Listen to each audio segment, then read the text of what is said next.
അസ്സലാമു അലൈക്കും. എല്ലാവർക്കും എൻ്റെ പുതിയ വീഡിയോയിലേക്ക് സ്വാഗതം. അപ്പോൾ എല്ലാവരും എൻ്റെ വീഡിയോ ഒക്കെ കാണാറുണ്ട്, ലൈക്ക് അടിക്കാറുണ്ടെന്നൊക്കെ അറിയുന്നതിൽ സന്തോഷം. കമൻറ്റ് ചെയ്യാറുണ്ട് ചിലരെങ്കിലുമൊക്കെ. എല്ലാവരും കമൻറ്റൊക്കെ ചെയ്യണം കേട്ടോ. ഇഷ്ടമായോ ഇഷ്ടമായില്ലേ, എന്തെങ്കിലും മാറ്റം വരുത്തണോ, ഇതൊക്കെ നിങ്ങൾ പറയണം. അതുപോലെ സബ്സ്ക്രൈബ് ചെയ്യാതെ ആരും കാണരുത്, സബ്സ്ക്രൈബ് ചെയ്യണം. അപ്പം നമുക്ക് വീഡിയോയിലേക്ക് പോകാം. ഞാനിന്ന് നിങ്ങളുടെ മുമ്പിൽ കൊണ്ടുവന്നിരിക്കുന്നത് ലാങ്കി പൂവാണ് കേട്ടോ. ഒട്ടുമിക്ക ആൾക്കാർക്കും അറിയാം ലാങ്കി പൂവ് നമ്മുടെ ഓർമ്മപ്പൂവാണ് അല്ലേ. നൊസ്റ്റിയൊക്കെ തരുന്ന ഭയങ്കര സുഗന്ധമുള്ള ഒരു ഫ്ലവറാണ് ലാങ്കി. നമുക്കത് ഏതെങ്കിലും സ്ഥലത്ത് അത് വിരിഞ്ഞു കഴിഞ്ഞാൽ നമ്മൾ അതിൻ്റെ മണമൊന്നും ആസ്വദിക്കാതിരിക്കില്ല ആരും. അപ്പം ഞങ്ങളെ വീട്ടിലും ഇതിങ്ങനെ വന്നപ്പോൾ നമ്മൾ വിചാരിച്ചു കേട്ടോ, ഇത് എവിടെയാണ് ഈ ലാങ്കി ചെടി ഉള്ളത്. ഞങ്ങളിങ്ങനെ ആലോചിച്ചു. പിന്നെ അതെന്ന് വെച്ചാൽ കൊഴിയാറൊന്നുമില്ല, തുടക്കമായിരുന്നു. അതിങ്ങനെ പൂവിട്ട് തുടങ്ങണുണ്ടായിരുന്നുള്ളൂ കേട്ടോ.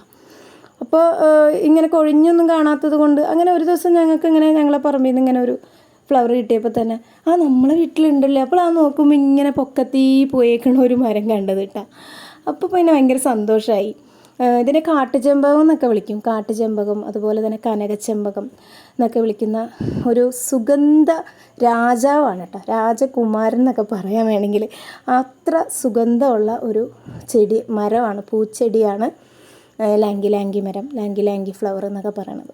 ഇത് ഈ പെർഫ്യൂം ഉണ്ടാക്കാൻ വേണ്ടിയിട്ടാണ് കൂടുതൽ ഇത് യൂസ് ചെയ്യണത്. ഇത് വാറ്റിയിട്ടങ്ങനെ ഈ പൂവ് വാറ്റിയിട്ടാണ് പെർഫ്യൂം ഉണ്ടാക്കുന്നത്. അതുപോലെ തന്നെ ഇത് എന്താ പറയുക, കാട്ടിലെ ചെമ്പകമായിട്ടൊക്കെ ഇത് കണക്കാക്കാറുണ്ട്. ഇതിപ്പോൾ നമ്മളെ വീട്ടിലും വെച്ച് പിടിപ്പിക്കാനൊക്കെ ഉണ്ട് കേട്ടോ. ഹൈബ്രിഡ് ചെടിയൊക്കെ കിട്ടും, പക്ഷേ അതിന് സ്മെല്ല് കുറവാണ്. നമ്മൾ ഇതേപോലെ സീഡൊക്കെ വീണ് മുളച്ച്, നമ്മളൊന്നും ഇത് നടുവൊന്നുമില്ല, മിക്കവരുടെ വീട്ടിലൊക്കെ മുളച്ച് വരുന്നതാണ്. ഇപ്പോൾ നമ്മൾ നട്ടു നോക്കിയിട്ടൊന്നും പിടിച്ചില്ല. ഇതാണ് ഇതിൻ്റെ സീഡ് വരുന്നത്. ഇതിന് ഈ പൂവ് കൊഴിഞ്ഞ് കഴിയുമ്പോൾ ആ ഒരു ഇലയിൽ നിറച്ച് ഇതേപോലെ കായ ഇങ്ങനെ ഉണ്ടായി കിടക്കണതാണ്. ചിലപ്പോൾ ഒക്കെ രാവിലെ കൊഴിഞ്ഞ് കിടക്കണതാണ്. ഞാനത് പെറുക്കി വെച്ചതാണ്, നിങ്ങളെ കാണിക്കാൻ വേണ്ടിയിട്ട് പെറുക്കിയെടുത്തതാണ് കേട്ടോ. അപ്പോൾ ഈ ചെടി ഞങ്ങൾ നന്നായിട്ട് പൂത്തുലഞ്ഞ് തുടങ്ങിയപ്പോൾ കൊഴിയാനും തുടങ്ങി. എന്നുവെച്ചാൽ പച്ച കലർന്ന മഞ്ഞ കളറാണ് ഇതിൻ്റെ പൂക്കൾ കേട്ടോ. നല്ല ഭംഗിയുമാണ്, നല്ല മണവുമാണ്. ഇത് വൈകുന്നേരം ആകുമ്പോൾ പൂത്ത് തുടങ്ങും. അതുപോലെ ഇതിൻ്റെ സ്മെല്ലും അത് സ്പ്രെഡ് ചെയ്യാൻ തുടങ്ങും. ഒരു രാത്രി വരെയൊക്കെ ഇതിൻ്റെ മണവും അതുപോലെ തന്നെ ഇതിങ്ങനെ എന്താ പറയുക, പൂത്തുലഞ്ഞ് നിൽക്കുന്നതായിട്ടാണ് പറയുന്നത്. അതിന് മണം നമുക്ക് കിട്ടുന്നുണ്ട്, അനുഭവിക്കുന്നുണ്ട് നമ്മൾ കേട്ടോ. ഇത് നന്നായിട്ട് പൂത്ത് തുടങ്ങി ഞങ്ങളുടെ വീട്ടിൽ. രാവിലെ നന്നായിട്ട് കൊഴിഞ്ഞ് കിടക്കുന്നുണ്ടാവും. അപ്പോൾ നമ്മളതൊക്കെ എടുത്ത് കഴുകി എടുത്തിട്ട് ഞങ്ങളത് വീട്ടിൻ്റെ ഉള്ളിൽ കൊണ്ടുവച്ചിട്ടുണ്ടെങ്കിൽ, റൂമിലൊക്കെ കൊണ്ടുവച്ചിട്ടുണ്ടെങ്കിൽ പിന്നെ നമ്മൾ റൂം സ്പ്രേ അടിക്കണ്ട, അത്ര സ്മെല്ലാണ് നമുക്ക് കിട്ടുന്നത്. നമ്മൾ ഈ പൂവ് കൊണ്ടുവച്ചിട്ട് നമ്മൾ റൂം അടച്ചിട്ട് കഴിഞ്ഞിട്ടുണ്ടെങ്കിൽ നമ്മൾക്ക് അത്രക്കും ഒരു ഫ്രഷ്നെസ് നമുക്ക് ആ റൂമിൽ കിട്ടും. അതുപോലെ തന്നെ ഇതിൻ്റെ ഉപയോഗം എന്ന് പറഞ്ഞിട്ടുണ്ടെങ്കിൽ കൂടുതലും പെർഫ്യൂമുകാരാണ് കൊണ്ടുപോകുന്നത്. ഈ സുഗന്ധം ഉള്ളത് കൊണ്ട് തന്നെ ആയിരിക്കും. അപ്പം ഞങ്ങളിത് കൊണ്ടുവന്ന് കഴിഞ്ഞിട്ടുണ്ടെങ്കിൽ ആദ്യം തന്നെ ഞങ്ങൾ ബാത്റൂമിൽ കൊണ്ടുവയ്ക്കും കേട്ടോ. കാരണം ഇത് കഴുകിയൊക്കെ എടുത്ത് കഴിഞ്ഞാൽ ഒരുപാട് കിട്ടും കേട്ടോ. ഇത്രയൊന്നുമല്ല, ഒരുപാട് കിട്ടും. രാവിലെയും വൈകിട്ടൊക്കെ ആയിട്ട് ഒരുപാട് കിട്ടും. അപ്പോൾ ഇത് ഞങ്ങൾ എടുത്തിട്ട് ബാത്റൂമിൽ കൊണ്ടുവയ്ക്കും. ബാത്റൂം അടച്ചിട്ട് കഴിഞ്ഞിട്ട് പിന്നെ കുറച്ച് നേരം കഴിഞ്ഞ് വന്ന് തുറക്കുമ്പോൾ ഉണ്ടല്ലോ, പറയാൻ പറ്റില്ല, അത്രയ്ക്കും നല്ല സ്മെല്ലാണ്. നല്ല ഭയങ്കര സുഗന്ധമാണ് കേട്ടോ. സുഗന്ധ രാജകുമാരൻ എന്നൊക്കെ ഇതിനെ വിശേഷിപ്പിക്കാൻ പറ്റും. അപ്പോൾ ഇത് കൂടുതലും കൊണ്ടുപോകുന്നതും പെർഫ്യൂം ഇൻഡസ്ട്രിയിലേക്കാണ്. കാട്ടുചെമ്പകം എന്നും അതുപോലെ കനകച്ചെമ്പകം എന്നൊക്കെ ഇതിന് പറയുന്നുണ്ട്.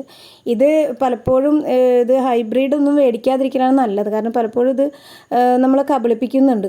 സ്മെല്ലൊന്നും ഇല്ലാത്ത ഹൈബ്രിഡ് ചെടിയൊക്കെ ഈ ലാങ്കി എന്ന് പറഞ്ഞ് കൊടുക്കുന്നുണ്ട്. പക്ഷേ ഒറിജിനൽ ആയിട്ടുള്ള ലാങ്കി എന്ന് പറയുന്നത് ഇതാണ്.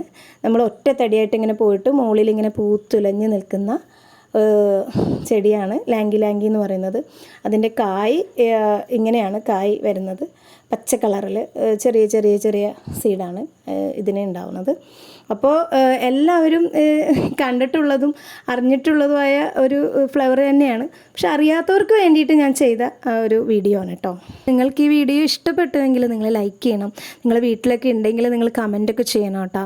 അതുപോലെ തന്നെ ഹൈബ്രിഡൊക്കെ വാങ്ങുമ്പോൾ നന്നായിട്ട് ശ്രദ്ധിക്കണം.